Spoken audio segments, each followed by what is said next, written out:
Item number 3, Bharat के संविधान की 75 वर्ष की गौरवशाली यात्रा।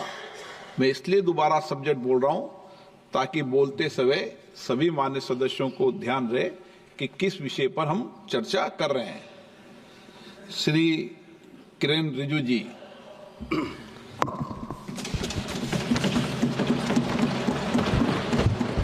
Thank you honourable speaker sir.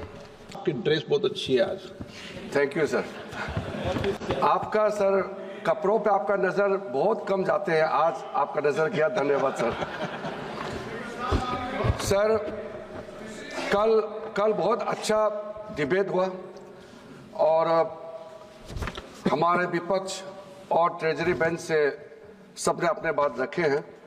थोड़ा डिफरेंसेस होते हैं, आइडियोलॉजी ओपिनियन होते हैं, मगर अपना बात रखा। और सर मैं भी कुछ तर्क के साथ अपने पार्टी की ओर से इस महान सदन में अपना बात रखना चाहता हूं। ओरिजिनली सर 389 मेंबर्स चुने गए थे संविधान सभा के लिए, और बाद में जाकर के पार्टीशन के बाद मुस्लिम लीग के बाकी मेंबर्स सब विड्रॉ हो गए, तो रह गए थे 299 मेंबर्स। और 299 मेंबर्स ने टोटल उसमें 15 महिलाएं और 8 मेजर कमेटियां और 13 माइनर कमेटियां गठन करके 2 साल 11 महीने 18 दिन कुल मिलाकर के 11 सेशंस और 165 दिन काम करके ये महान संविधान का रचना हुई है। इसमें संविधान का रचना करते समय हम लोग को ये भी रखना चाहिए कि कुछ ऐसे सिंबल्स, कुछ ऐसा प्रतीक जिसका संविधान में, संविधान के किताब में और बाद में हमारा देश का चिन्ह में उभर के सबके सामने में आए हैं। मैं सबसे पहले तो हमारा देश का महान जो इतिहास है उसके बारे में सिर्फ इसी चीज का जिक्र करना चाहता हूं। दुनिया का सबसे महान सम्राट में से एक अशोक सम्राट के जो अशोक स्तंभ है उस पे आधारित जो सारनाथ में बनी है, जो ओरिजिनली सारनाथ में था, बाद में जाकर के उसको सांची के स्तूपा कहा जाता है मध्य प्रदेश में। वहां अभी भी जाके देख के आ सकते हैं। मैं आज से 6 दिन पहले सांची खुद जाकर के दर्शन करके आए हैं। और जो हमारा तिरंगा झंडा में 3 कलर है, सबको मालूम है। बीच में सफेद कलर के बीच में जो धर्म चक्र है, हमारा जो धर्म चक्र का नीला रंग होने का कारण वो भी हमको सबको मालूम है, मैं फिर भी जिक्र कर रहा हूं। उसको व्हील ऑफ लॉ, विधि का चक्र कहा जाता है, क्योंकि नीला रंग दर्शाता है आकाश, महासागर और सार्वभौमिक सत्य को दर्शाता है। यही कारण है कि राष्ट्रीय ध्वज के सफेद पट्टी के बीच में नीले रंग का अशोक चक्र स्थित होता है। वही उसमें बनी जो 24 तीलियां बनी है वो है मनुष्य के 24 गुणों को दर्शाती है। ये सिंबल, क्योंकि हम इस महान देश का संविधान के बारे में जब चर्चा कर रहे हैं तो उस संविधान का प्रेरणा कहां से मिला वो भी हमको नहीं भूलना चाहिए। बाबा साहब भीमराव अंबेडकर एक जब लोकतंत्र के बारे में बात करते करते उन्होंने कई बातें कही। एक कोट मैं आपके सामने में पेश करना चाहता हूं। बाबा साहब ने कहा था, the institution where there are many rules for motions, resolutions, quorum, voting and counting of votes, Lord Buddha got this inspiration from the political systems of that time. उन्होंने मॉन्क का यूनियन को पार्लियामेंट ऑफ इंडिया से compare किया। और sir बाबा साहब ने जब अपना संविधान का रचना का ड्राफ्ट करने का शुरू किया, उसमें कई कोट्स हैं। मैं कुछ देर में कुछ कोट्स को आपके सामने में पेश करना चाहूंगा। फिलहाल सर कॉन्स्टिट्यूशन स्पिरिट, जिस स्पिरिट से हम आज तक 75 वर्ष पूरा हो गए हैं, उसमें लिखा हुआ जो शब्द होते हैं उसके अलावा संविधान का जो स्पिरिट है उसको भी हमने कैसे मानते हुए आगे चलने का काम किया है। मैं फक्र महसूस करता हूं, प्रधानमंत्री मोदी जी का जब कार्यकाल शुरू हुआ उसने संविधान को उसी स्पिरिट को मानते हुए अपना सरकार का मंत्र को इस देश का सामने में रखा, और वो मंत्र है सबका साथ, सबका विकास, सबका विश्वास और सबका प्रयास। इस चीज को लेकर के हम सब भी फक्र महसूस करते हैं कि संविधान के स्पिरिट के अनुसार ही 75 वर्ष पूरा होने पर संविधान का एडॉप्शन को इस वक्त हमारा देश का राष्ट्रपति एक महिला और एक आदिवासी है, जिसको इस देश का महामहिम राष्ट्रपति का पद पर आसीन होने का मौका मिला है। मैं जब बाबा साहब अंबेडकर को कोट करता हूं तो मैं ये मानता हूं कि ये मैं एक अधिकार के रूप में कोट नहीं कर रहा हूं, मैं दायित्व के हिसाब से मैं बोल रहा हूं, क्योंकि अगर बाबा साहब अंबेडकर का वो स्पिरिट संविधान में नहीं होते तो मैं भी आज इस महान सदन में कभी भी नहीं होते। मैं एक ऐसे क्षेत्र से आया हूं, मैंने एरोप्लेन पहले देखा है, गाड़ी बाद में देखा है, क्योंकि मैं सांसद बनने के बाद ही गाड़ी का रास्ता बनाना शुरू हुआ। हमारा प्रदेश में कई गांव में 7-7, 8-8 दिन हम लोग पैदल चलते थे। और जब मैं आदरणीय प्रधानमंत्री जी ने मुझे उस जगह में बैठने का मौका दिया जिस पद पर बाबा साहब भीमराव अंबेडकर बैठे थे, जब मैं इस देश का कानून मंत्री बना, मैंने सबसे पहले उस कानून मंत्री के पद में बैठने से पहले ये समझने का कोशिश किया कि बाबा साहब अंबेडकर क्या चाहते थे, क्या क्या चीज और उसके सोच मन में था जो नहीं कर पाए, और उसने अपना कार्य पूरा करने से पहले क्या क्या चीज उन्होंने आरंभ किया।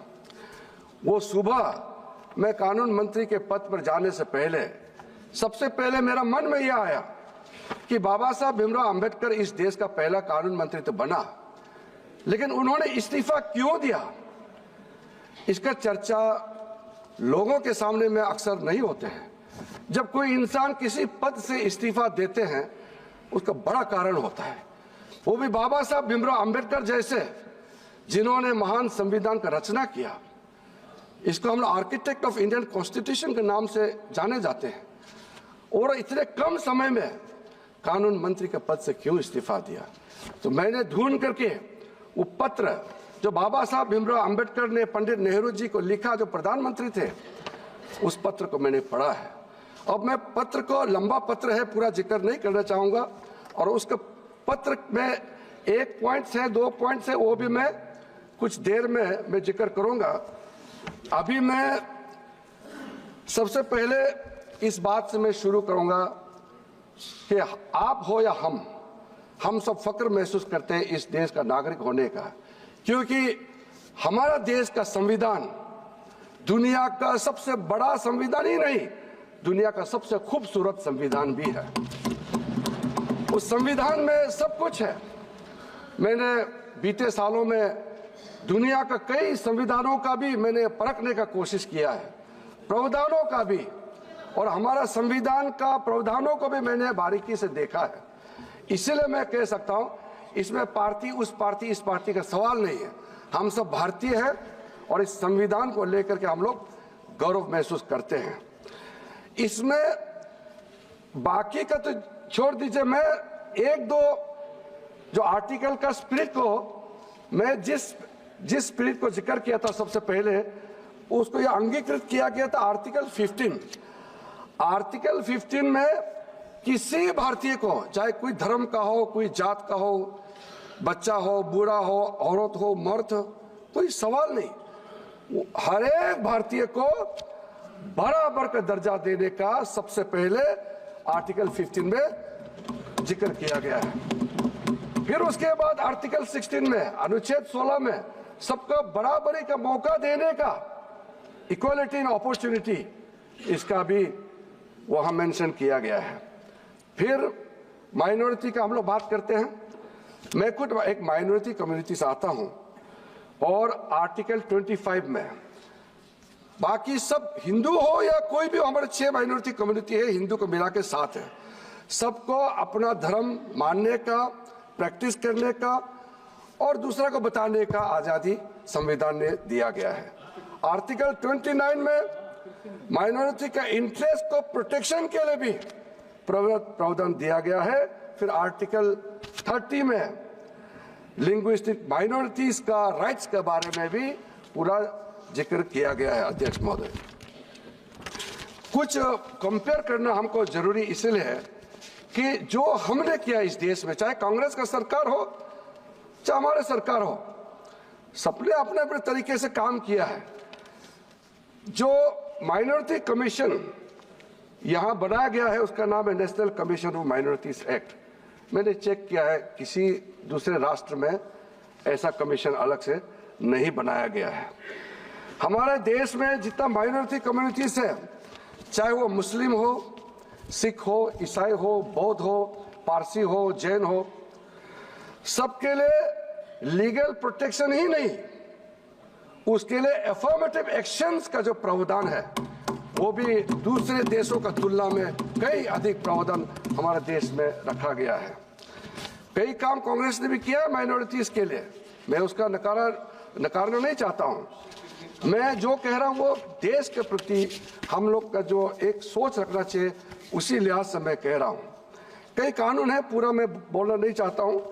Indian Christian marriage act, Muslim women protection of rights on marriage act 2019, Dargah Khwaja Sahib act 1955, Anand marriage act 1999, Parsi marriage act, divorce act 1936, Jain succession act 1928। इस तरह का स्पेसिफिक माइनॉरिटीज के लिए कानून हमारा देश में बनाया हुआ है।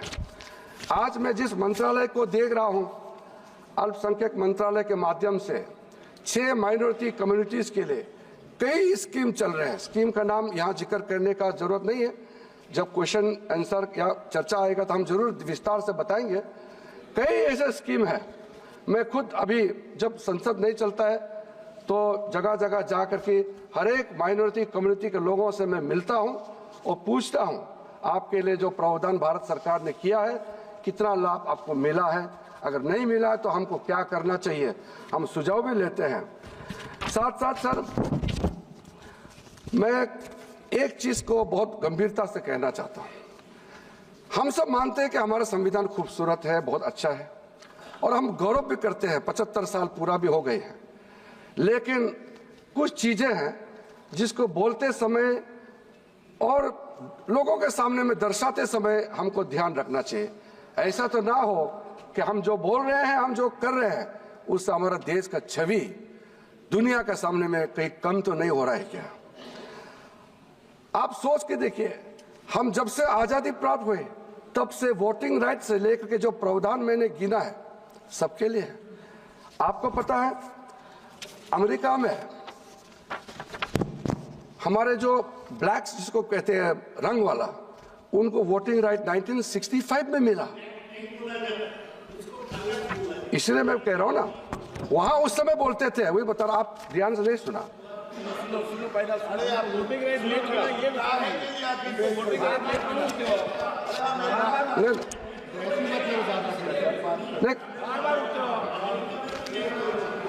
हिस्ट्री नहीं पढ़ाए सर, नहीं थोड़ा थोड़ा तो चलता है, मगर ये बहुत ज्यादा इंटरप्शन करते हैं। उस समय जब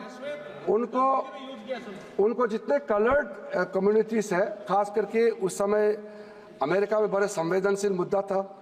1965 में नॉन व्हाइट्स को वोटिंग राइट मिला। आप सोच के देखिए, तब तक हम लोग आजादी मिल करके कितने साल हो गए थे। साउथ अफ्रीका में अपार्थाइड 1994 में खत्म हुए और उसके बाद में यूनिवर्सल फ्रेंचाइज राइट मिला। नेल्सन मंडेला पहला एक गैर सफेद नॉन व्हाइट पहले वहां में चुने हुए राष्ट्रपति बने। कनाडा में रेशियल डिस्क्रिमिनेशन का खिलाफ, रेशियल एक्सक्लूजन नहीं होना चाहिए, इनका ये प्रावधान 1960 में बना। इंग्लैंड में 1918 में उनको वोटिंग राइट मिला नॉन वाइट्स को। फ्रांस में 1944 में यूनिवर्सल सफरेज गारंटी मिला। कॉमनवेल्थ में 1962 में जो इंडिजिनियस वाग एबोरिजिन्स वगैरह को अपना संवैधानिक अधिकार मिला। मेरा पास पूरा तथ्य है, लेकिन उतना गिन के बताने का जरूरत नहीं। मैं इसलिए बता रहा हूं, हम लोग को तो जब आजादी मिलते ही ये सारा अधिकार हमारे देश के हर एक नागरिक को मिला हुआ है। लेकिन कभी कभी मैं इसलिए कह रहा हूं कि कभी कभी ऐसा बात किया जाता है जैसे कि इस देश में माइनॉरिटी का कोई अधिकार ही नहीं। अगर इस देश में अखिलेश जी, आपका मैं जवाब दे दूंगा अगर आप बीच में बोलेंगे तो। मैं तो किसी का जवाब नहीं देना चाहता हूं आज। वो ऐसा है सर, पुराने दिन याद आ रहे हैं। नहीं,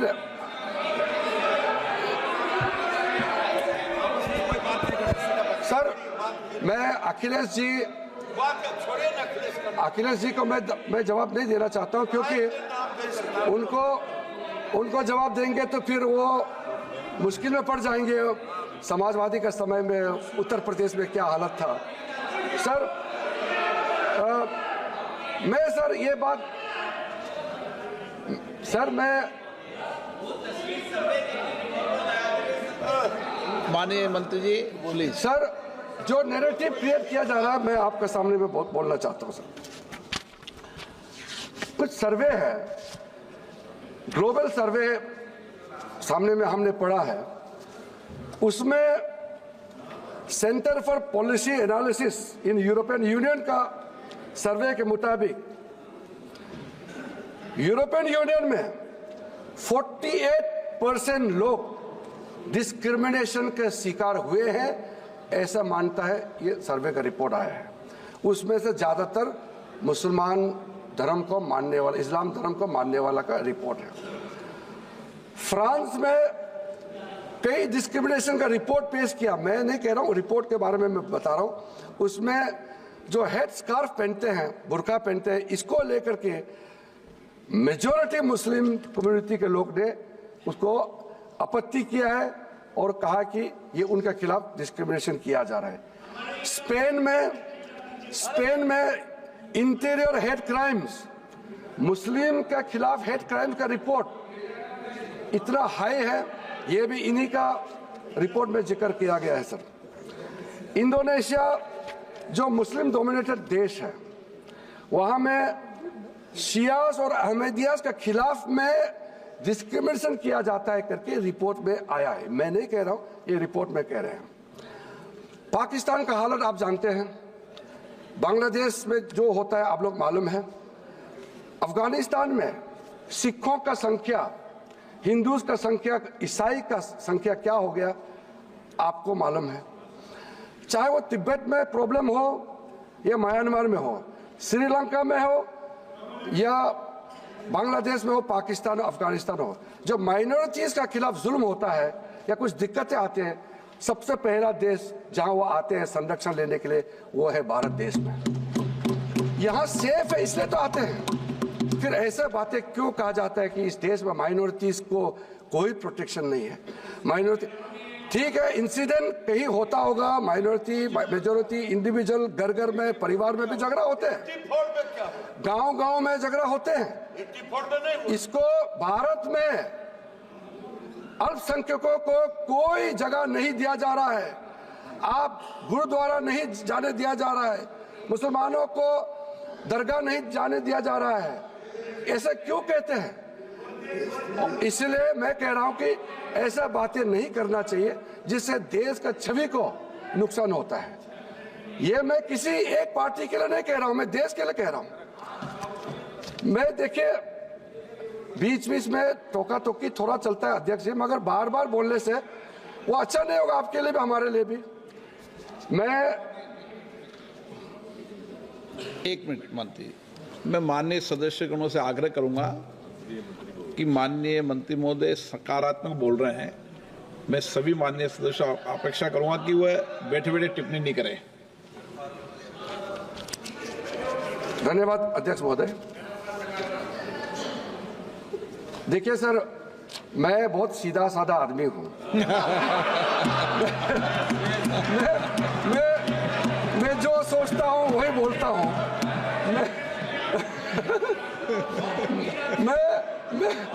मैं बहुत सीधा साधा आदमी हूं। मैं जो सोचता हूं वही बोलता हूं। मैं संसदीय कार्य मंत्री के रूप में आपसे लगातार संपर्क करता हूं। आपको अगर पसंद नहीं आता है तो कम से कम आप लोग झेलना पड़ेगा कुछ सालों तक। तो हमसे ही बात करके मिलके काम करना पड़ेगा। आप और हम एक ही हैं, पार्टी अलग है। अगर जब मेरे साथ काम करने का सहन शक्ति खत्म हो जाएगा तब आप प्रधानमंत्री जी को बता दीजिए कि आपके पास अभी सहन नहीं कर सकता है मेरे साथ काम करने का। तब तक तो काम करना पड़ेगा। मैं आपके लिए भी करता हूं, अपने लिए भी करता हूं। इसलिए ज्यादा टोका टोकी मत कीजिए, थोड़ा शांति से सुनिए। सर, बाबा साहब अम्बेडकर के बारे में कल कई लोगों ने जिक्र किया, इसलिए मैंने भी शुरू में कहा कि बाबा साहब भीमराव अम्बेडकर नहीं होते तो हम जैसे कई लोग इस सदन में चुन के कभी नहीं आते हैं। तो आज जब बाबा साहब ने कुछ काम किया है या कुछ सोच है, उसके बारे में मैं थोड़ा जिक्र करना चाहता हूं। बाबा साहब को इक्वालिटी ऑफ अपॉर्चुनिटी और सोशल जस्टिस में कैसे बैलेंस किया, उन्होंने बहुत बारीकी से, जब संविधान का रचना हो रही थी उस समय बैकवर्ड टर्म को किस तरीके से उन्होंने इस्तेमाल किया है। ये principle of opportunity and role of reservation were given foremost importance while addressing historical injustice done against the marginalized communities। और कभी भी बाबा साहब भीमराव अंबेडकर ने किसी धर्म के खिलाफ कभी उन्होंने नहीं कहा। हिंदू समाज में कुछ प्रैक्टिसेस, छुआछूत का जो व्यवस्था था उसका खिलाफ संघर्ष किया। बाद में कुछ लोगों ने, बाबा साहब तो जब उन्होंने दीक्षा लिया 14 अक्टूबर को, उसके ज्यादा दिन बाद वो नहीं रहे हमारे बीच में, तो पूरा बात उन्होंने नहीं बता पाया देश में घूम करके, क्योंकि उस समय सोशल मीडिया नहीं था, टेलीविजन नहीं था। उसका बात पूरा पहुंचा नहीं पाया। मैंने बहुत डीप रिसर्च किया है। बाबा साहब ने जो कह के किया उसको बाद में कुछ लोगों ने मिस इंटरप्रेट करने का शुरू किया और कहा कि बाबा साहब भीमराव अंबेडकर ने हिंदू धर्म छोड़ा है, इसलिए हिंदू धर्म के खिलाफ लड़ाई करना है। ऐसा बाबा साहब ने कभी नहीं कहा। बाबा साहब ने सिर्फ इतना ही कहा कि ठीक है, मैं एक ऐसा धर्म को अपनाता हूं जिसमें क्लासिफिकेशन ऑफ कास्ट नहीं होगा, उसमें इक्वालिटी के नाम पे गया। वो हिंदू धर्म को दुश्मनी के रूप में कभी भी नहीं देखा है। क्योंकि सर, छोटा सा जो घटना है, घटना बहुत हजारों है। एक छोटा सा घटना आप भी सुनेंगे तो सब कन्विंस होगा, आपने भी पढ़ा होगा। इंग्लैंड से जब, अमेरिका से पहले वो पढ़ के जब वापस आए, अब सूरत में, बड़ौदा का महाराजा के वहां में उसको नौकरी करना था, क्योंकि वो स्कॉलरशिप का एक कंडीशन था। तो वहां जाकर के उन्होंने जब काम करने शुरू किया तो बैठने का जगह नहीं था, तो एक गेस्ट हाउस, टूटा फूटा गेस्ट हाउस में रुकने के लिए उन्होंने रिक्वेस्ट किया। वो पारसी लोगों के लिए गेस्ट हाउस बनाया था, तो अंबेडकर को वहां रहने नहीं दिया। तो उन्होंने कहा कि आप तो पारसी हैं, आप छुआछूत में आप विश्वास नहीं करते हैं, मुझे कुछ दिन रहने दीजिए। लेकिन कहा कि नहीं, आप हिंदुओं में छुआछूत है तो हमारे लिए भी आप यहाँ नहीं रह सकते हैं। फिर वो एक क्रिश्चियन दोस्त जो लंदन में उसके साथ पढ़े, उसके पास गए, उनको कहा कि आप तो ईसाई हैं, आप क्रिश्चियन हैं, आपको यहाँ छुआछूत नहीं होते हैं, मुझे एक कुछ दिन के लिए आपको यहाँ रहने दीजिए।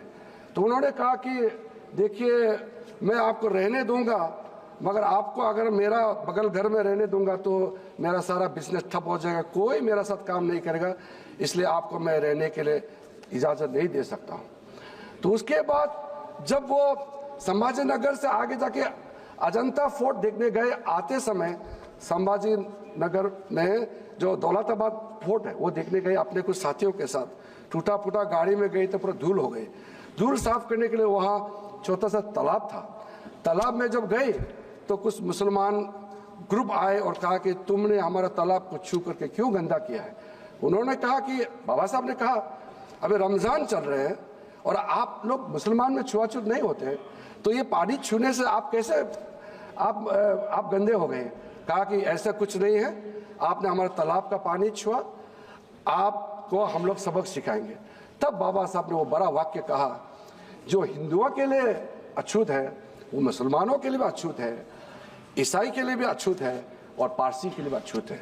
तब जाकर के बाद में बहुत लंबा कहानी मैं इतना नहीं कहूँगा, तब 1956 में दीक्षा भूमि में जाकर के उन्होंने बौद्ध धर्म का दीक्षा लिया है। तो इसमें किसी एक धर्म के खिलाफ बाबा साहब का नहीं रहा, उसका जीवन में कई घटनाएं हुए हैं। तो बाबा साहब ने जब अपना रिजर्वेशन को लेकर के, जो बैकवर्ड कम्युनिटी, मार्जिनलाइज्ड कम्युनिटी को लेकर के उन्होंने बात शुरू किया, कई बहस हुए हैं उसमें, और संविधान का वो सदन में जो बहस हुए हैं सबके सामने मैं अलग से तो कुछ बता नहीं रहा हूं। बाबा साहब ने जब 10 इयर्स रिजर्वेशन को लेकर के जब प्रावधान बना रहे थे, तो बाबा साहब ने एग्री नहीं किया था कि 10 साल क्यों, ये उतने साल तक होना चाहिए जब तक जो पिछड़े वर्ग लोग बराबर में ना आ जाए। लेकिन सब ने कहा कि 10 साल के बाद और जरूरत पड़ेगा तो उसको बढ़ाना चाहिए। तब उस समय बाबा साहब ने कहा, I want to impress upon you that the reservation of seats in the assemblies and the parliaments is only for 10 years, although I wanted it till untouchability was prevalent in India. Our own people who became members of the parliament on Congress tickets opposed me, not to speak of members belonging to a high caste. So, thinking that something is better than nothing, I agreed that reservation may be for 10 years and secured something for our people. कुछ नहीं से तो कुछ सही, इसलिए बाबा साहब ने इस चीज को माना है और अब सब पार्टी उसको एक्सटेंड करते आ रहे हैं। बाबा साहब अम्बेडकर, पंडित नेहरू क्योंकि बड़े नेता थे, पंडित नेहरू पहला प्रधानमंत्री बन गए। बाबा साहब के बीच में कुछ डिफरेंसेस तो था, वो तो आप भी मालूम है, हमको भी मालूम है। बाबा साहब ने एक जो कोट को मैं करता हूं, बाबा साहब ने जो कहा था, I just see the leader of the Congress party, Pandit Nehru. He has delivered 2,000 speeches during the last 20 years, but he has never spoken about the welfare of the scheduled caste events once. From this, you can judge what sympathy the Congress party can have for our people. When its leader is so much adamant, Pandit Nehru is always for the Muslims. ये बाबा साहब ने कहा, मैं नहीं कह रहा हूं, मैं एक वोट अपने ओर से नहीं डाल रहा हूं। सर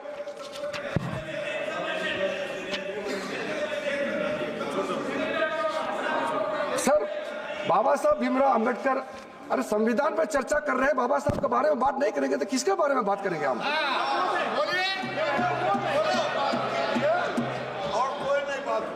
रिजर्वेशन, दो बड़ा व्यू को जानना जरूरी है। Purpose of reservation, sir reservation का कारण क्या है, उसमें नजरिया किसका क्या है? अंबेडकर का व्यू है focus on social justice to uplift marginalised communities and dismantle caste hierarchies, और पंडित नेहरू जी का व्यू था, he viewed reservation as a temporary tool to integrate disadvantaged groups into mainstream. ये देखिए, इसमें कोई इतना निगेटिव नहीं है, जो डिफरेंसेस ऑफ ओपिनियन को मैं बता रहा हूं। Approach to the caste system, Ambedkar ji advocated for complete abolition of caste system. Nehru ji believed in gradual reforms and hoped discrimination would diminish over the time. Timeline for reservation, Baba Sahib wanted reservation needed indefinitely till equality was achieved. Pandit Nehru ji advocated for time-bound reservation for 10 years. Empowerment के बारे में क्या विचार था? बाबा साहब emphasized representation and dignity, ensuring Dalits had a voice in governance and opportunity. Pandit Nehru ji focused on economic development, believing discrimination would automatically reduce over the time. तो sir ये सारे जो चीज मैं जो बता रहा हूँ, थोड़ा सा अगर विपक्ष के लोग भी कष्ट करेंगे तो वो भी पढ़ सकते हैं खुद, ये अवेलेबल है किताब। इसलिए मैं मानता हूं कि Ambedkar's view were more systematic and address the root cause of inequality, focusing on representation and empowerment. Nehru's views, while progressive, Nehru तारीफ करने में भी आपको आपत्ति? मैं कह रहा हूं कि Nehru's views, while progressive, underestimated the deep entrenchment of caste-based discrimination which persists even today. In his letter on 27 June 1961, कल हमारा कई सदस्यों ने कोट किए हैं, जो नेहरू जी ने, मैं अभी मेरे साथी कह रहे हैं कि कोट कर दो, लेकिन कल कई लोगों ने कोट किए हैं और थोड़ा लंबा है इसलिए मैं इसको स्किप कर देता हूं और हमारा अपोजिशन के लोग ज़्यादा उत्तेजित भी हो रहे हैं। 1961 में पंडित नेहरू जी ने जब पत्र लिखा है सारा मुख्यमंत्रियों को, Nehru ji wrote a letter to all the chief ministers of the country. वो निगेटिव लेटर नहीं है, आप चिंता मत कीजिए, बहुत ज़्यादा निगेटिव नहीं है, लेकिन उन्होंने कहा उस लेटर में कि अगर हम रिजर्वेशन को बढ़ावा देंगे तो जो इस देश का जो टैलेंट है, जो स्किल है, जिसके पास क्वालिटी है, उसका बर्बाद हो जाएगा, उन लोगों को कोई जगह नहीं मिलेगा, ये कहा है। और साथ साथ में उसके बाद में नेहरू जी ने कई मीटिंग में भी कहा है बातों को, लेकिन हमारा ये कहना है कि नेहरू जी टैलेंट के बारे में सोचते हैं, वो तो बहुत अच्छी बात है, हम लोग भी टैलेंट के बारे में सोचते हैं, टैलेंटेड लोगों को आगे बढ़ाना चाहिए, लेकिन ऐसा नहीं होना चाहिए कि टैलेंटेड को आगे बढ़ाते समय गरीबों को, जो पिछड़े लोगों को कुचल के आप आगे बढ़े, ये नहीं होना चाहिए। यही है फर्क। आगे बढ़ाने तो आप भी चाहते हैं, हम भी चाहते हैं, लेकिन जो वंचित है, जो शोषित है, जो पीड़ित है, जो हजारों साल तक जिसको समाज में काम करने का मौका नहीं मिला, उनको कुचल के हम आगे नहीं बढ़ना चाहिए, यही फर्क है। दृष्टिकोण का जो फर्क है मैं उसी को बता रहा हूं सर। उसके बाद आगे सर,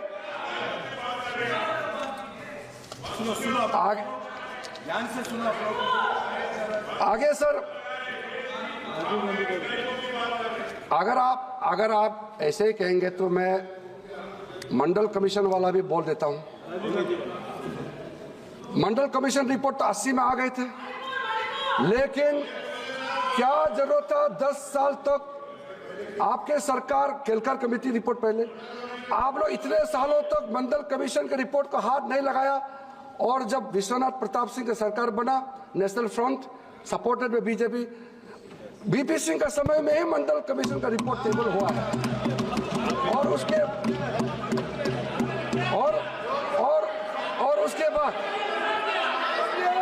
बाद सर मंडल कमीशन का ये मैं बाबा साहब तक ही सीमित रखना चाहता था। आप ही टोक के मुझे बुलवा रहे हो, आप नहीं टोकते तो मैं ये बोलना नहीं था, आप टोकोगे तो और उगलेगा सर। 1990 का रिकॉर्ड सबके पास है, पूर्व प्रधानमंत्री आदरणीय राजीव गांधी जी का वक्तव्य भी सबको मालूम है, और 1985 में जो इंटरव्यू में राजीव जी ने क्या कहा था वो भी सबको मालूम है, कल उल्लेखित हुआ उसका। और उसके बाद में जब आपका पार्टी और राजीव गांधी जी उस समय आपका सबसे पॉपुलर लीडर, पूर्व प्रधानमंत्री के रूप में जो कहा, उसको तो आप नहीं नकार सकते हैं। तो राजीव गांधी जी ने जो कहा था, पंडित नेहरू जी ने जो कहा था, उसको अगर आज का दिन आप नकारना चाहते हैं तो आप बोलिए ना कि पंडित जी ने और राजीव गांधी जी जो कहा हम उसको नहीं मानते, आप बोलिए। आप वो बोलते नहीं है, फिर उसका विपरीत बात करते हैं बराबर, ये मत कीजिए। एक बात करने का एक लहजे, एक तरीका होता है, आप या तो सहमत है बोलिए या तो असहमत है बोलिए, हमारा कोई आपत्ति नहीं है। इसके बाद सर, बाबा साहब अम्बेडकर ने जो दुख जाहिर किया, उन्होंने जो इस्तीफा जो दिया, उस इस्तीफा का शुरू में ही उन्होंने मेंशन किया कि अक्सर जो मंत्री अगर कैबिनेट से इस्तीफा देते हैं तो कारण बताना चाहिए क्यों इस्तीफा दे रहे हैं। वो कहा कि मैं कारण नहीं बता के भी इस्तीफा दे सकता था, और इस्तीफा देने के बाद मैं कारण बता सकता था, लेकिन मुझे लगता है कि मुझे कारण बताना चाहिए। तो पत्र में बहुत अच्छी तरह से जिक्र किया कि पहला जो कैबिनेट बना वो तो किसी पार्टी चुनाव से जीत करके कैबिनेट तो नहीं बने, उनमें सब विचारधारा के लोग मिल करके वो कैबिनेट बना, फर्स्ट कैबिनेट। क्योंकि पहला सूची जब पंडित नेहरू जी ने बनाया उसमें बाबा साहब अम्बेडकर का नाम नहीं था। तो उस समय महात्मा गांधी जी ने कहा कि देखिए जवाहर, ये गवर्नमेंट, ये कैबिनेट आप जरूर हेड है मगर ये आपका नहीं है, ये इंटरिम है, बाद में चुनाव से जो बनेगा वो उसका कैबिनेट होगा। लेकिन बाबा साहब अम्बेडकर को छोड़ के अगर ये कैबिनेट बनेगा तो ये अधूरा कैबिनेट होगा। तब बाबा साहब अम्बेडकर का नाम को जोड़ा गया। बाबा साहब भीमराव अम्बेडकर को कानून मंत्री बनाया, तो उसमें कई, जैसे श्यामा प्रसाद मुखर्जी हिंदू महासभा के अध्यक्ष थे, वो भी कैबिनेट बने। कई लोगों को गांधी जी ने पहल करके काफी लोगों को मंत्री बनाया उस कैबिनेट में। तो जब भीमराव अम्बेडकर को लॉ मिनिस्टर दिया तो उन्होंने कहा, उन्होंने कई किताबें जिक्र किया, पत्र में भी है, उन्होंने पंडित नेहरू जी को कहा कि ठीक है, आपने मुझे विश्वास करके कानून मंत्री बनाया, बहुत अच्छा है, कानून मंत्री पद का जो गरिमा होता है उसको वो संरक्षण देंगे, काम करेंगे। लेकिन अब देश बन गए हैं, आजादी मिल चुका है, संविधान का रचना भी हो चुके हैं, अब देश को आगे ले जाना है। वो संविधान का वो जो भी काम करना था तो वो सब ने किया, आगे भी करेंगे, मगर उन्होंने कहा कि मैं और कुछ करना चाहता हूं, मेरा प्राथमिकता क्या है। बाबा साहब ने कहा लॉ का डिग्री, बैरिस्टर तो बाद में बने, अमेरिका से पढ़ के वापस कोलंबिया यूनिवर्सिटी से आने के बाद दोबारा लंदन में जाकर के बाद में वो 12 लोग किया है, बैरिस्टर बने। उसका प्राथमिकता क्या है, economics, first Indian to do philosophy in economics, finance में, फिलोसफी में, साइकोलॉजी में, हिस्ट्री में, किसी भी देश का आप पन्ना उतर के देख लीजिए हिस्ट्री का, बाबा साहब अम्बेडकर का जितना पढ़ा लिखा कोई पैदा नहीं हुआ आज तक। बाबा साहब ने कहा मेरा फर्स्ट प्रायोरिटी इकोनॉमिक्स है, देश को आर्थिक ताकत देने के लिए मैं भी योगदान देना चाहता हूं, मुझे लॉ मिनिस्टर के अलावा कुछ इकोनॉमिक मिनिस्ट्री दे दीजिए, कोई भी प्लानिंग, इकोनॉमिक मिनिस्ट्री में कई मिनिस्ट्री है, लेकिन मिला नहीं है। उसके बाद बाबा साहब ने कहा कि ठीक है, मिनिस्ट्री नहीं दिया लेकिन कैबिनेट कमेटी होते हैं, इंपॉर्टेंट कैबिनेट कमेटी होता है, किसी ना किसी कैबिनेट कमेटी में मुझे रखिए। किसी भी कैबिनेट कमेटी में बाबा साहब अम्बेडकर को मेंबर नहीं रखा गया। तो बाबा साहब भीमराव अम्बेडकर जब फ्रस्ट्रेशन आने लगा कि मैं कैबिनेट में बैठ करके काफी चीज तो कैबिनेट कमेटी में तय करके कैबिनेट में तो औपचारिक पास कराते हैं, तो मुझे तो प्रोसेस में ही इन्वॉल्व नहीं करते हैं। तो उन्होंने नेहरू जी को कहा कि आप मुझे कुछ मौका देंगे कि नहीं। तो पंडित नेहरू जी पहले कहा कि आपको प्लानिंग पोर्टफोलियो देंगे, तो वो उम्मीद में थे कि प्लानिंग पोर्टफोलियो देने से कम प्लानिंग प्रोसेस में तो वो सम्मिलित हो सकते हैं। फिर प्लानिंग का पोर्टफोलियो भी नहीं दिया। उसके बाद बाबा साहब ने कहा कि ऑर्नामेंटल के हिसाब से कैबिनेट में रहने का कोई फायदा नहीं है, इसलिए मैं आप सबको अनुरोध करता हूं कि बाबा साहब भीमराव अम्बेडकर ने पंडित नेहरू जी को जो इस्तीफा देते समय वो जो पत्र लिखा, वो पत्र का सब जरूर पढ़िए, हम लोग भी पढ़ना चाहिए और देश का हर एक नागरिक भी पढ़ना चाहिए। सबको ये सबके लिए लाभ होगा। मैं इसमें जबरदस्ती ठोप नहीं रहा हूं, लेकिन आप अपने हिसाब से पढ़ लीजिए। सबको आप भिजवाने की व्यवस्था कर दीजिए। पटल पर रखिए। सर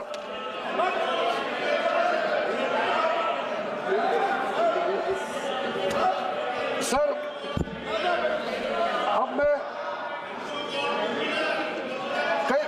कई मुद्दे हैं, हो गया आपका सर अब देश को, बाबा साहब तो हमारे बीच में नहीं रहे, लेकिन देश को आगे ले जाने के लिए सर सबको एकजुट होकर काम करना पड़ेगा। और आजादी प्राप्त करने से सिर्फ नहीं होता है, देश को आगे ले जाना पड़ेगा। प्रधानमंत्री मोदी जी ने विकसित भारत का नारा क्यों लगाया? 1947 में भारत के साथ उस समय कई और देश को आजादी मिले हैं।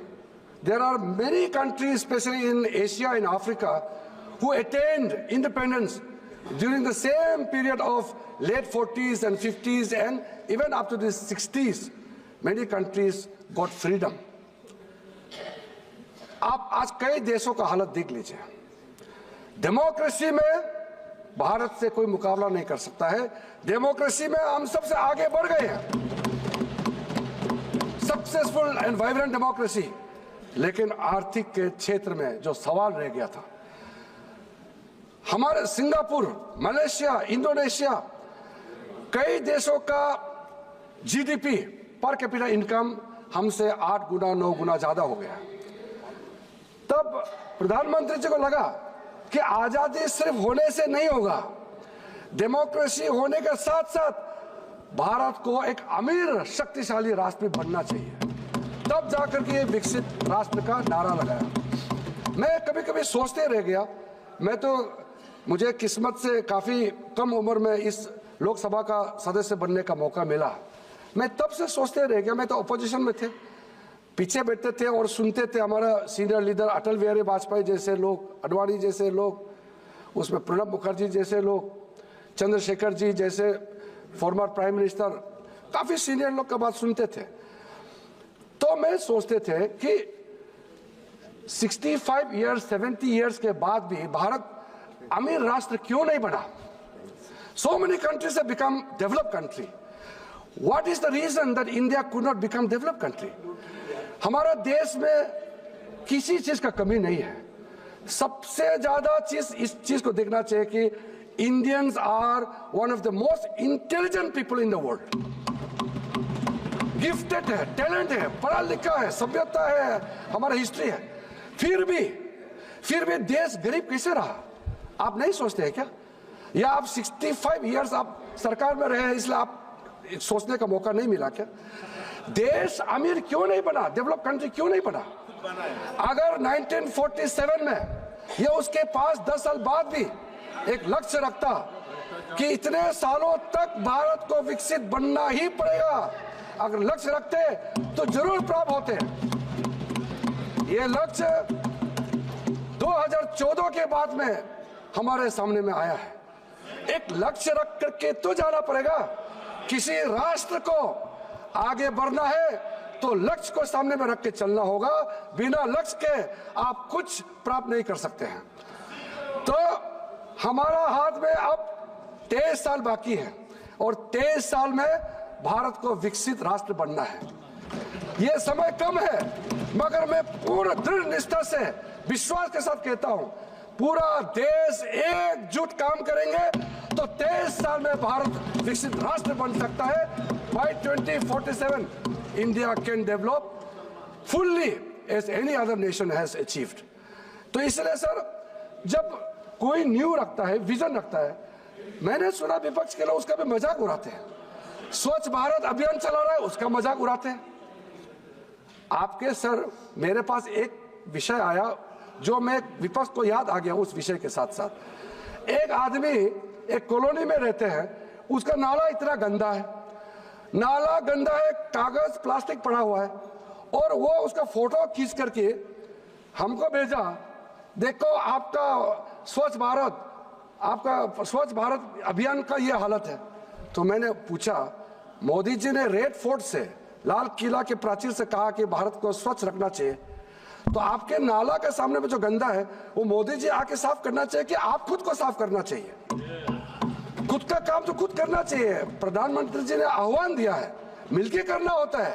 प्रधानमंत्री जी अकेला देश को विकसित राष्ट्र नहीं बना सकते हैं, वो हमारे देश का नेता है, उन्होंने आह्वान किया है विकसित राष्ट्र सबको मिलकर के काम करना होगा, तभी भारत विकसित राष्ट्र बनेगा। आप मेक इन इंडिया का मजाक उड़ाते हैं, कई भी अच्छा प्रोग्राम जब करते हैं आप मजाक उड़ाते हैं।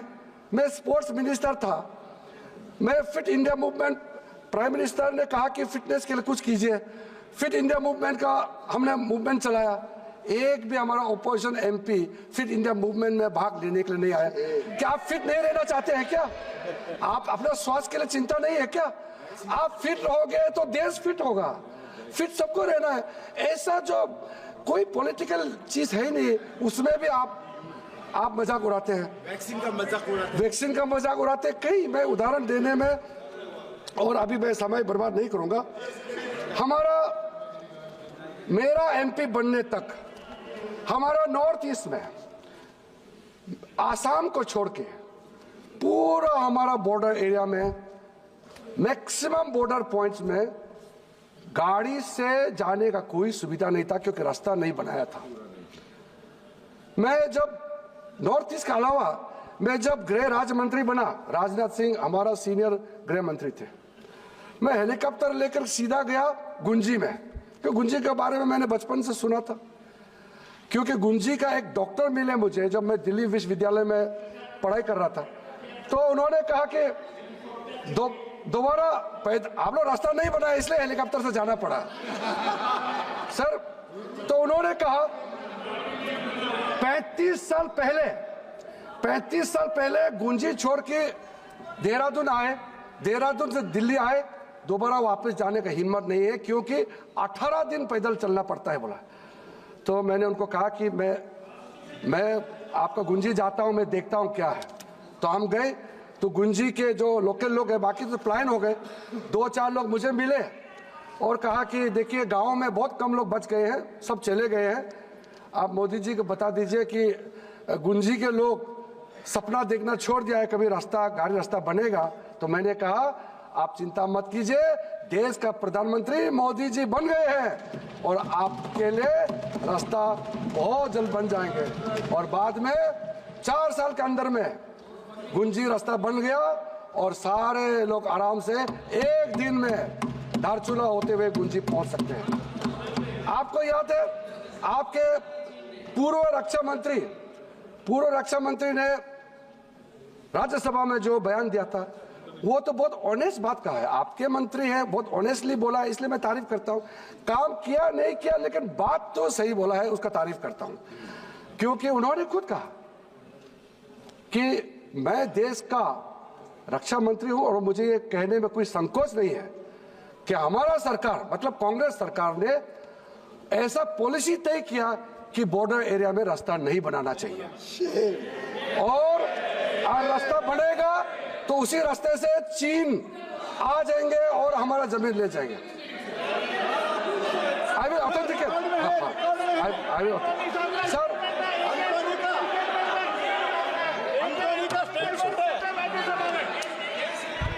ये बात नहीं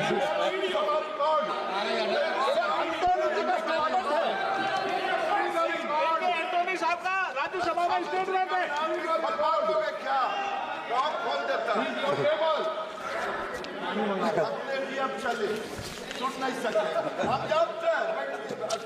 नहीं, वो मैं सर, क्योंकि एक पूर्व रक्षा मंत्री का बात मैंने रखा है तो मैं ऑथेंटिकेट भी कर दूंगा और पूरा भाषण का ट्रांसक्रिप्ट भी मैं लोकसभा के पटल पर रख दूंगा सर।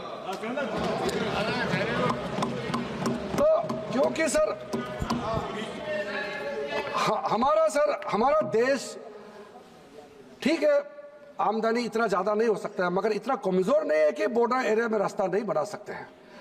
मोदी जी आने के बाद अब पूरे हमारे गांव, मैं जिस गांव में रहता हूं, मेरा गांव 1962 में 2 सप्ताह के लिए चाइना के कब्जे में चले गए थे। तो हमारा जो पूरा कामिंग रीजन, नेफा का जो कामिंग रीजन है, हमारा गांव, हमारे आसपास पूरे चीन के फौजों ने कब्जा किया था और हम लोग रुकते रहे। मैंने कहा, इसलिए मैंने पहले बताया कि 62 के बाद, 62 में तो मेरा जन्म नहीं हुआ था, लेकिन कहानी हमारे सामने में दोहराते रहा, मेरे कानों में अभी भी गूंज रहा है कि चाइना ने आके क्या किया है। डराते थे, खाना खाने में बच्चा लेट करने से बोलते जल्दी जल्दी खाना खाओ नहीं तो चाइनीज लोग आ जाएंगे, ऐसे डराते थे। हम लोगों को मानसिक रूप से डरा के रखा हुआ था। लेकिन हमने जब बड़ा हुआ तो हमने सोचा कि कांग्रेस पार्टी हो या जो भी सरकार थी उस समय, हमारे लिए रास्ता बनाते नहीं है, हमारे बारे में कोई सोचते नहीं है।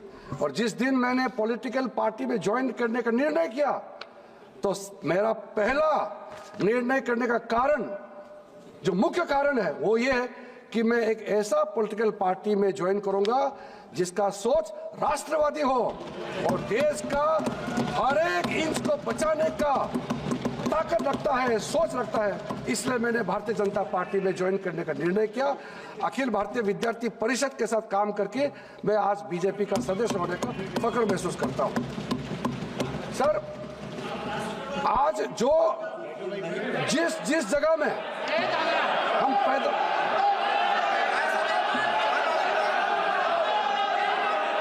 आप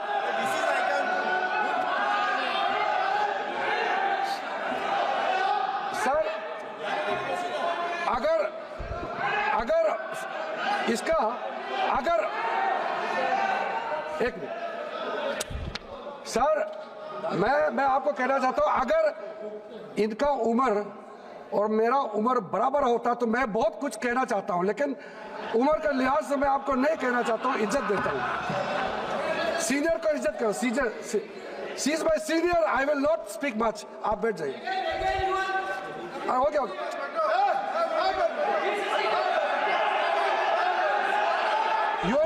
अरे छोड़ो यार सर।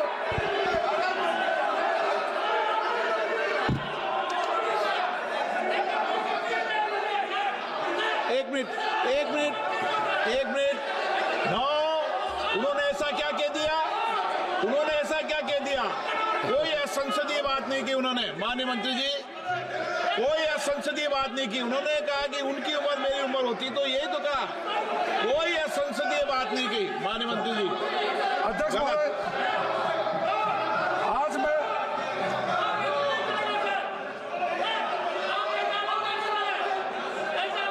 सर मैं बहुत ही फक्र महसूस करता हूं।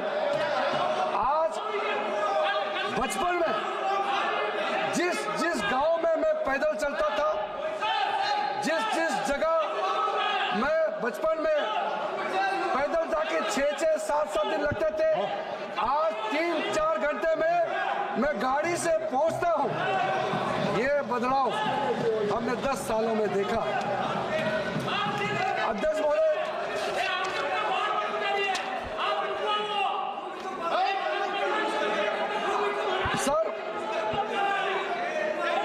सर एक मिनट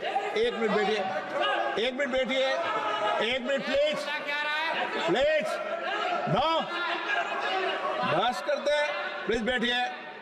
उन्होंने ऐसा कोई असंसदीय शब्द नहीं कहा जिस पर आप टिप्पणी करो, और वो रिकॉर्ड में भी जाएगा माननीय मंत्री जी। चलिए सर, 1947 से 2014 तक नॉर्थ ईस्ट में 9 एयरपोर्ट बने हैं, और 2014 से 2024 के अंदर में 17 एयरपोर्ट हो गए हैं नॉर्थ ईस्ट में। नेशनल हाईवे 2014 तक टोटल बने हैं 10,900 किलोमीटर, और 2024 तक मोदी जी के 10 साल कार्यकाल में 16,207 किलोमीटर बने हैं। कई बड़े बड़े प्रोजेक्ट्स बने हैं, मैं गिनती करना नहीं चाहता हूं। आज हमारा नॉर्थ ईस्ट अष्ट लक्ष्मी के नाम से जाने जाते हैं, और हम बहुत अच्छी तरह से आगे बढ़ रहे हैं। आपको मैं ये कहना चाहता हूं कि आप एक राज्य का एक घटना को लेकर के बार बार बोलते हैं, उसका हम लोग अलग से चर्चा करेंगे, लेकिन मैं जो कहना चाहता हूं, आज आप लोगों के समय में कांग्रेस ने क्या हालत करके रखा था नॉर्थ ईस्ट। सर इनको आप मैं इतने सालों से इस संसद में सदस्य हूं। 2014 तक आपको मालूम है सर, आप भी ये सुन के अच्छा नहीं लगेगा, दुनिया में जितना भी बता दो, दुनिया में जितना भी जो मिलिटेंट ऑर्गेनाइजेशंस है, ये मैं कहते हुए फक्र नहीं कर रहा हूं, दुनिया में जितना भी मिलिटेंट ऑर्गेनाइजेशन है उसकी संख्या सबसे ज्यादा हमारे नॉर्थ ईस्ट में थे 2014 तक। आपने ऐसा बना दिया था नॉर्थ ईस्ट को, एक स्टेट से दूसरा स्टेट जाने में। हाँ मैं सारा ऑथेंटिकेट कर दूंगा। इतना ज्यादा संगठन बना के रखा था इन्होंने नॉर्थ ईस्ट को ध्यान ही नहीं दिया। इनके लिए तो नॉर्थ ईस्ट एग्जिस्ट ही नहीं करते हैं। ये कांग्रेस पार्टी आज बात कर रहे हैं, प्रधानमंत्री जितने बार नॉर्थ ईस्ट जाते हैं, उनके प्रधानमंत्री चलिए उनके मंत्री भी नहीं जाते थे नॉर्थ ईस्ट में इनके समय में, और आज यहाँ बैठ करके घरेलू आंसू बहाने का काम करते हैं।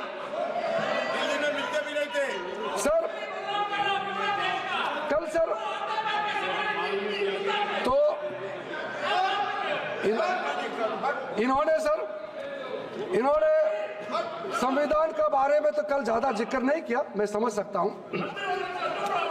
कांग्रेस पार्टी संविधान के बारे में ज्यादा जिक्र नहीं किया, उसका कारण है, लेकिन मैं थोड़ा बताना चाहता हूं उन्होंने क्यों जिक्र नहीं किया। कॉन्स्टिट्यूशन अमेंडमेंट 106 बार जो हुए हैं, मैं उसको बताना चाहता हूं। आप संविधान बदलने का जो बात करते हैं, संविधान बदलने का प्रक्रिया भी संवैधानिक है। कॉन्स्टिट्यूशन अमेंडमेंट तो होते आए हैं। कांग्रेस यूपीए के समय में टोटल कॉन्स्टिट्यूशन अमेंडमेंट आपने 75 टाइम्स किया है, और एनडीए बीजेपी के टाइम में भी हुए हैं, 25 टाइम्स हुए हैं। जनता दल के नेतृत्व में जब सरकार बने 7 बार हुए हैं, जनता पार्टी के समय में 2 बार हुए हैं। फर्क क्या है? फर्क जानना चाहिए। संवैधानिक बदलाव क्यों किया गया था? आपने संविधान को अमेंडमेंट किया,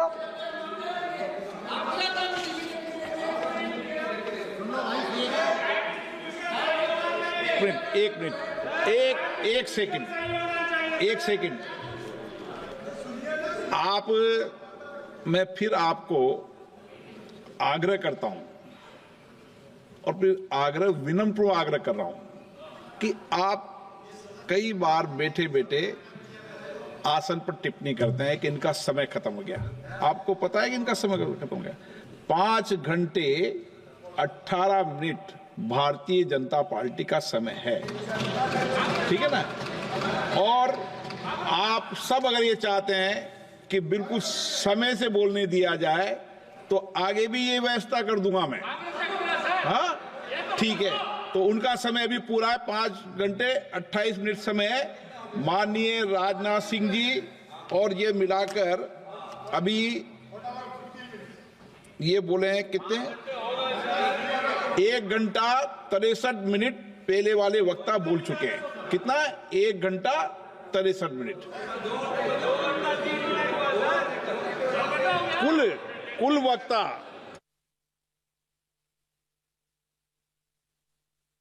आप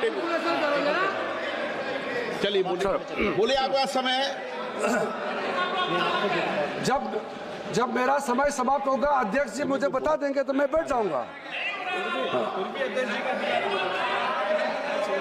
अध्यक्ष जी ने आपको भी टाइम दिया है, हमको भी टाइम दिया है।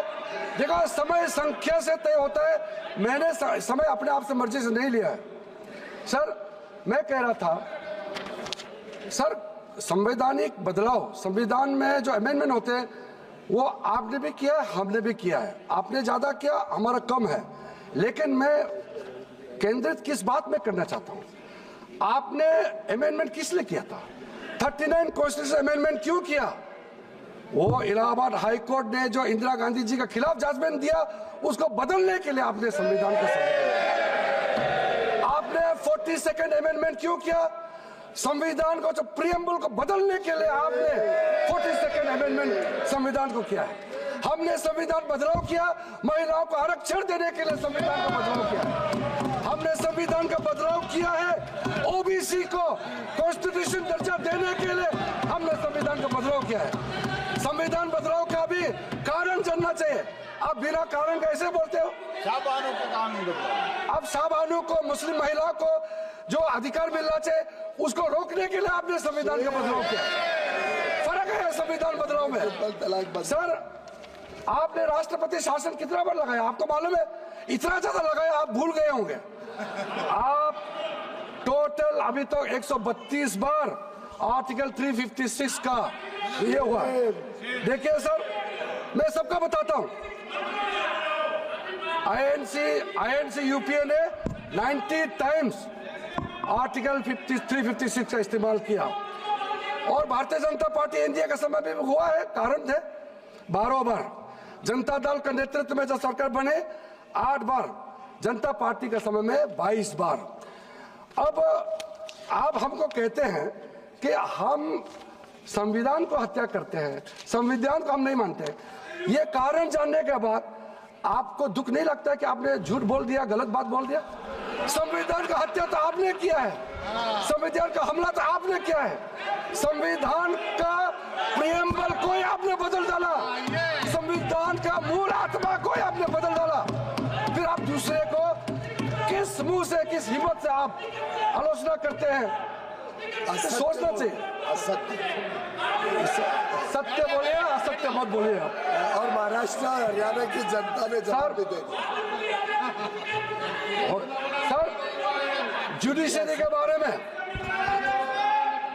कल जुडिशरी के बारे में काफी जिक्र हुआ, मैं उसको लंबा नहीं दोहराना चाहता हूं।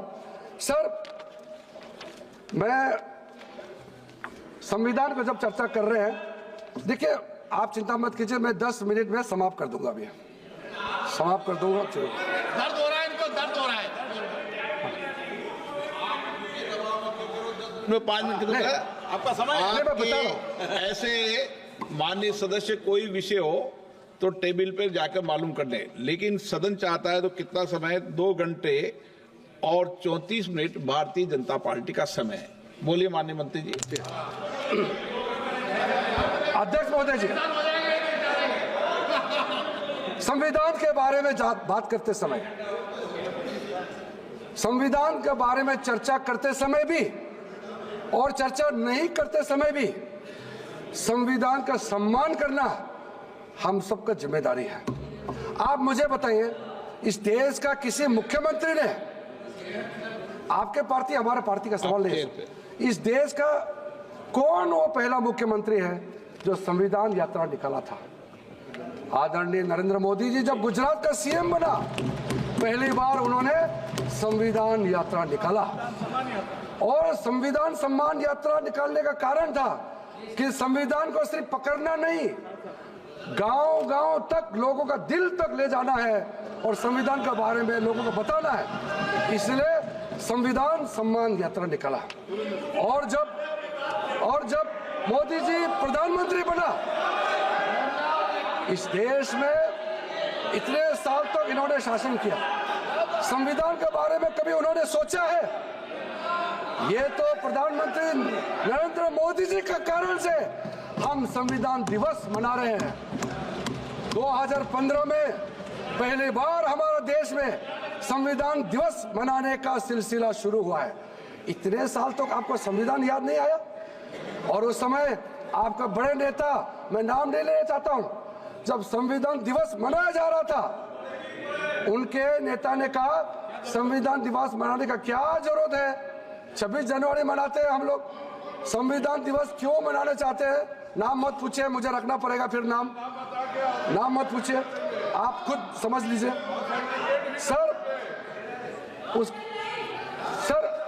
जब संविधान के बारे में जब हम लोग बात करते हैं, तो हमने संविधान का संरक्षण के लिए क्या किया है, इसका भी खुद मंथन करना चाहिए, सोचना चाहिए।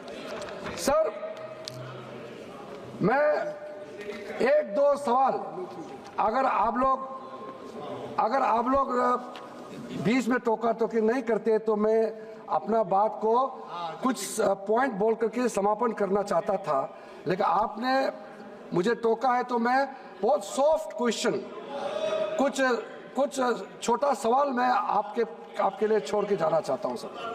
सर, आप ये बताइए, बाबा साहब भीमराव अंबेडकर 1951 में लॉ मिनिस्टर से इस्तीफा दिया, उसके बाद दोबारा वो चुन के आना चाहते थे।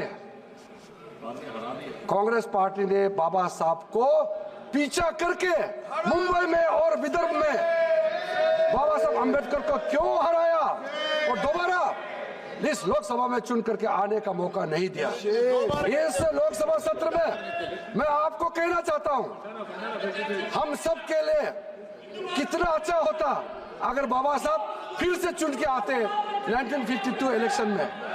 बाबा साहब को कांग्रेस पार्टी ने इस लोकसभा में दोबारा चुन के आने नहीं दिया और कांग्रेस पार्टी ने षड्यंत्र करके बाबा साहब अम्बेडकर को हराया है। 2 बार गए तो हमको विरुद्ध प्रचार कर, हो सके तो बाबा साहब की याद में देश से माफी तो मांग ले, आपका पाप कुछ तो कम हो जाएगा। सर, आप कहते हैं कि आप बाबा साहब का नाम भी लेते हैं। 1956 में बाबा साहब भीमराव अंबेडकर महापरिनिर्वाण होने के बाद 1990 तक आपने बाबा साहब को भारत रत्न क्यों नहीं दिया? 1956 के बाद आप, पंडित नेहरू जी प्रधानमंत्री थे, खुद को भारत रत्न भी दिया। इंदिरा गांधी जी खुद प्रधानमंत्री थी, खुद को भारत रत्न दिया। विश्वनाथ प्रताप सिंह प्रधानमंत्री बनने के बाद, कांग्रेस गवर्नमेंट को हराने के बाद, तब जाकर के 1990 में भारतीय जनता पार्टी के समर्थन से सरकार बनी, तब जाके बाबा साहब भीमराव अंबेडकर को भारत रत्न से नवाजा गया है। आप बताइए कारण, इतने साल तक आपके शासनकाल में भारत रत्न से बाबा साहब अंबेडकर को क्यों नहीं नवाजा गया है? आपको जवाब देना पड़ेगा, हमको नहीं सही, देश के करोड़ों लोगों को आप जवाब देना पड़ेगा। कुछ तो कारण होगा। मैं मानता हूं कि इस देश में अगर किसी को पहला भारत रत्न अवार्ड देना चाहिए तो बाबा साहब भीमराव अंबेडकर को देना चाहिए। बाबा साहब भीमराव अंबेडकर के नाम में आपने क्या किया बताइए?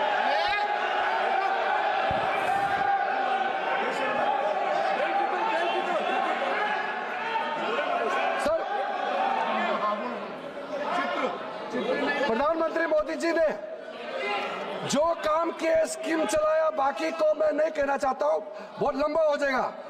लेकिन बाबा साहब भीमराव अंबेडकर के संबंध में मैं ये कहना चाहता हूं, प्रधानमंत्री मोदी जी ने तीर्थ स्थल, 5 तीर्थ स्थल का जो प्रमुखता दिया है, उसके बारे में मैं कहना चाहता हूं। सर, मऊ में जहां बाबा साहब भीमराव अंबेडकर का जन्म हुआ था, मध्य प्रदेश में, वो जन्मभूमि तीर्थ स्थल जो है बाबा साहब का जन्मभूमि के नाम से विकसित किया जा रहा, क्योंकि पहले से था, उसको और भव्य तरीके से आगे विकसित किया जा रहा है। लंदन में जहां बाबा साहब भीमराव अंबेडकर, जहां वो वकालत पढ़ाई किया, जिस घर में रह करके, मैं जब गृह राज्य मंत्री था तब भी उस घर में गया, मैं जब खेल मंत्री था तब भी गया, मैं जब कानून मंत्री बने तब भी गया। उस घर को मोदी जी के नेतृत्व में महाराष्ट्र सरकार ने खरीद करके उस घर को बाबा साहब अंबेडकर के नाम में अंबेडकर मेमोरियल म्यूजियम बना करके बाबा साहब का सम्मान देने का काम किया है। उसको हमने शिक्षा भूमि का नाम दे करके आज वहां पूजा करने जाते हैं। दुनिया के लोग बाबा साहब को सोच कर समझने के लिए दीक्षा भूमि और शिक्षा भूमि में जाते हैं। और सर, जिस स्थान में बाबा साहब का परिनिर्वाण हुए थे, उस घर को बाबा साहब का परिनिर्वाण भूमि के नाम से विकसित किया जा रहा है। इस देश में दिल्ली के अंदर में बाबा साहब अंबेडकर इंटरनेशनल मेमोरियल जो बड़ा होल सेंटर बना है, आप जाके देखिए किस भव्य से वो स्थल का विकसित किया गया है। मैं अभी पिछले महीने मैं मुंबई गया, मुंबई जाकर के चैत्य भूमि में गया और चैत्य भूमि के सारे भिक्षुओं से मैंने मिला। आप लोग बीच बीच में बोलने से कोई फायदा नहीं, मेरा बात रिकॉर्ड में जा ही रहा है, सब सुन रहे हैं। सर, मैं चैत्य भूमि में जाकर के बता के आया, मैं माइनॉरिटी अफेयर्स का मंत्री हूं, अल्पसंख्यक मंत्रालय का भी मैं जिम्मेदारी हूं, मैं एक बौद्ध भी हूं। बाबा साहब ने बौद्ध धर्म का दीक्षा लिया और मैं पहला बौद्ध मंत्री, कानून मंत्री बना और एक ट्राइबल, मैं इस देश का कैबिनेट मंत्री के रूप में बाबा साहब का कुर्सी में बैठने का काम किया, तब मेरा जिम्मेदारी बनता है। मैंने चैत्य भूमि में जो मैनेजमेंट के साथ बात करके कहा है कि बाबा साहब के चैत्य भूमि है, इसका विकसित बाबा साहब के सम्मान में उस स्टैंडर्ड से होना चाहिए। और हमने उनको कह गया, मोदी जी के नेतृत्व में आपको जो भी मदद चाहिए हम लोग प्रदान करेंगे। सर, आपको भी अच्छा लगेगा, दिल से लगे ना लगे, लेकिन कम से कम बोल दीजिए, आपको भी अच्छा लगेगा। हमको तो अच्छा लगेगा है। इंदू मिल मुंबई में 430 फीट ऊंचाई का अंबेडकर स्टेचू जो बनने जा रहा है, वो अब तक बन गए होते, लेकिन उसके लंबाई को और बढ़ाने के लिए परिवारजनों ने रिक्वेस्ट किया है, तो इसलिए उसका ऊंचाई बढ़ाने में थोड़ा सा समय लग गया। लेकिन जब 2026 में उस अरब सागर के तट में मुंबई में 430 फीट ऊंचाई का बाबा साहब अंबेडकर का मूर्ति जब खड़ा होगा, सब देख करके अच्छा लगेगा कि ये बाबा साहब का मूर्ति 25-30 किलोमीटर दूर से भी दिखाई देगा और हमको बाबा साहब का कदमों पे चलने के लिए और प्रेरित मिलेगा। ऐसा भव्य वहां पे मूर्ति बनाया जा रहा है। सर, इसी बाबा साहब के नाम से मैं, अब बाबा साहब का नाम बोलने से भी आपको आपत्ति है? सर, आप लोग बाबा साहब को जितना इंसल्ट कर चुके हैं और भी आप ऐसे बोल के आप और इंसल्ट करना चाहते हैं क्या? कम से कम बाबा साहब का नाम लेते समय तो ध्यान में सुनिए। सर, आज का इस चर्चा में मैं फिर से सर आपके सामने में अपने पार्टी की ओर से, प्रधानमंत्री जी की ओर से बाबा साहब अंबेडकर का लेगेसी को आगे बढ़ाते हुए आप लोगों ने जो भूतकाल में आपने जो पहले जो गलतियां की उसको भूल करके बाबा साहब को जो हम लोग सम्मान देने का काम कर रहे हैं, 5 तीर्थ स्थल बनाया हुआ है और साथ साथ में बाबा साहब के नाम में कई प्रोजेक्ट, योजनाएं, स्कीम चला रहे हैं, उसको सक्सेस कराने के लिए आप भी योगदान दीजिए। हम मिल करके बाबा साहब को सम्मान देना बहुत जरूरी है। संविधान का अंगीकरण करने का 75 वर्ष पूरा होने पर मैं पूरे संविधान की उस सभा में रहने वाले जितना भी महानुभाव, महान आत्माओं को नमन करते हुए आपके प्रति भी मैं धन्यवाद प्रकट करना चाहता हूं, क्योंकि आपने जो समय दिया, सबको बोलने का मौका दिया और हमारा संविधान को और आगे बढ़ाने का हम सब मिलकर के काम करने का एक संकल्प लेकर के 2047 में भारत को नरेंद्र मोदी जी के नेतृत्व में विकसित राष्ट्र बनाने का संकल्प लेकर के काम करने का अपील करते हुए मैं अपना बात को समाप्त करना चाहता हूँ।